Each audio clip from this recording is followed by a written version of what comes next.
and you roll out, you see, and cut up. So if we cut it into bits and then put it on, it'll be fine. Right?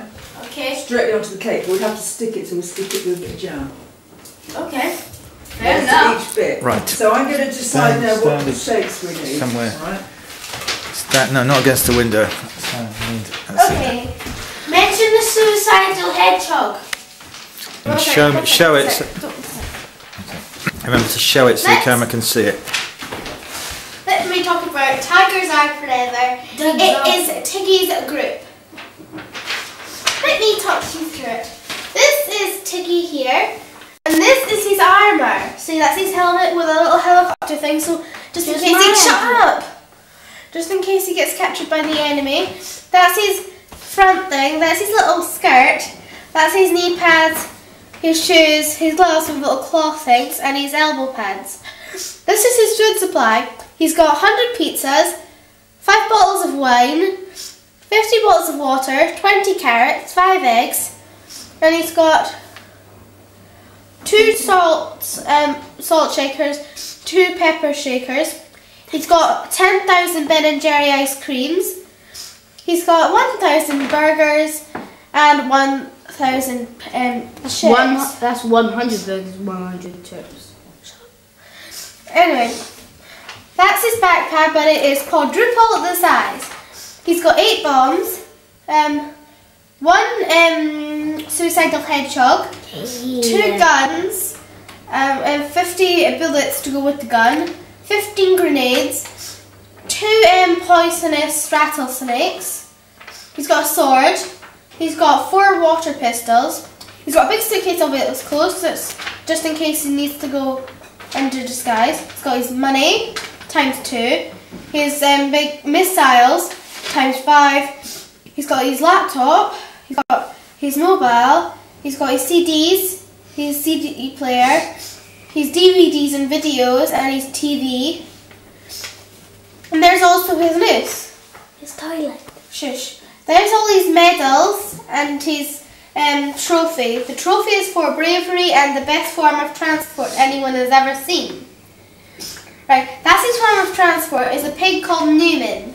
This is his Newman's armour, times 2. It's his head and nose guard, his bodyguard, his little fluffy slippers with daggers on the front, and his tail with a tiger on the back. There's also his medication kit, Tiggy's medication kit. It's got 10 plasters, 10 bottles of Calpol, 10 sewing kits, and 10 scissors and 100 bows. Just in case he just wants to make himself look pretty once in a while. Thank you for listening. Thank you. Just hold it up just flat against the cupboard with your fingers there so I can get it all. That's it. Perfect. That was my idea, the suicidal hedgehog. Hiya. Hiya. This is my picture. Erica's one wasn't very good, but my one is. And well, this is an elephant, and it has loads and loads of arrows in it. There's 1, 2, 3, 4, 5, 6 arrows in it. There's a guy on top of it, who looks like a monkey, and his blood and his spear. There's also a guy who's getting killed by the elephant's tusk right in his neck. There's also a guy charging forward to the elephant to help that guy, also blood in each swords. And there's also a guy firing more arrows at the elephant. There's also a guy, that guy has an arrow in his neck, which looks really, really gruesome. And that guy's trying to pull a spear out of his gut. And all these guys have lots of blood in their weapons, if you can see. Also, that guy is a world warrior guy fighting that guy, who is going to kill that guy. But in the end, when he's dying, that guy's going to kill that guy. Bye bye. I want to show you the picture that I made, and it's rather like this. And I think it looks a bit like me, don't you? Totally. This is a self-portrait, and the idea is to have, what I've been trying to do is to get a figure emerging from some undergrowth. You see the undergrowth on the other side, and it's coming out. I've done various experiments along the sides. I'm quite pleased with this one. And the difficulty is making foreground and background. That's the thing I'm not good at. Well, most of my paintings and drawings are very two-dimensional, so I haven't got the hang of 3 dimensions yet. But I'm a bit pleased with this because his trousers look a bit 3-dimensional, and I like the way I've done his buttons and where his tunic connects up. And the reason he's so startling, I was going to put the horns and the blood on it, but Niall encouraged me to do that, so I just did that to humour him really. And that's it.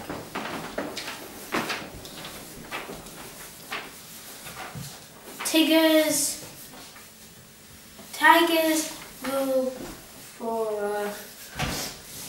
We're doing other things. I'm What not we doing want is the anything. bricks. I think this would be the sweet bits. Maybe in the this bit here, we could have mainly grey from the black icing, which we'll put the icing sugar over to make it look a bit grey. And then we have bits of this colour as well, just to. Do you want me to cut some? Yeah. Could you cut the? Well, you can do that. If you cut, no, just cut the between the mauve and the white of that one. And if these ones, if you just cut them in half, and we'll have just the mauve that shows of those two. So cut these in half. Do you see how I Careful, need to Erica. cut Don't them do it in like half? that, Erica. Do it on the surface. Just cut it down that way. That don't turn nice and good. It doesn't matter. It doesn't matter because That way.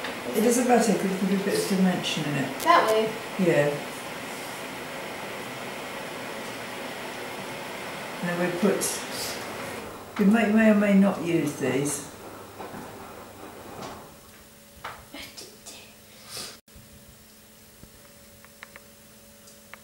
And you can actually make an icicle out of greaseproof paper. It's very dodgy. Hi, Granny.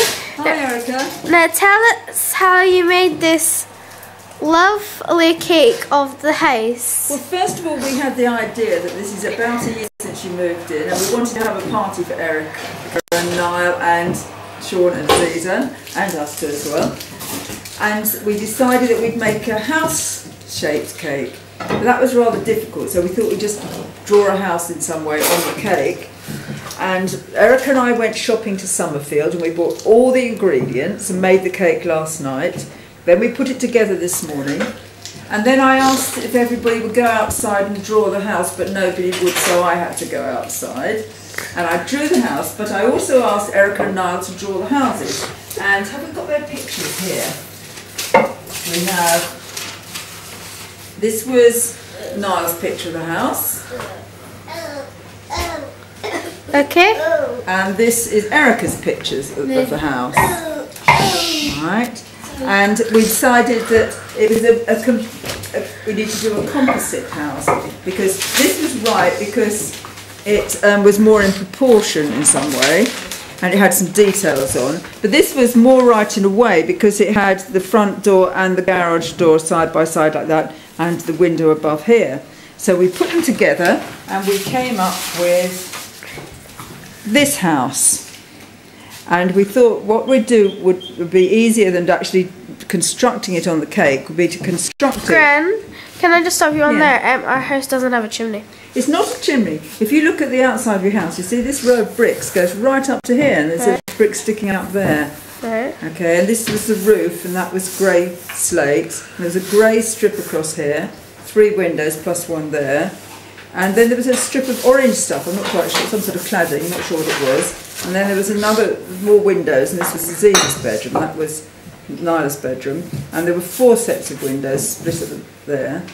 And underneath that was the garage, and again there was sort of 2 pillars of bricks that seemed to stick up there. And across here it was a white bit with a 15 on it, so, and Erica drew that in icing on the cake there, very cleverly. And so she cut out a yellow for the garage door, and she had the idea of using the writing icing. Here's the writing icing. I would have shown you, but it's put away, I think, to draw the lines to represent the lines of the panels on the wood. And we didn't have a brown colouring, so we used brown sweets. And to represent the bricks, we used a mixture of cut-up sweets and cut-up coloured icing. And we didn't have orange icing, but Erica made the orange icing. Is that enough? Yeah. I've got a blue background, but really the house there are other houses next door. Sky's right at above it. Ah! I'm destroying a cake. And the next stage is we need to photograph us all eating it, I think.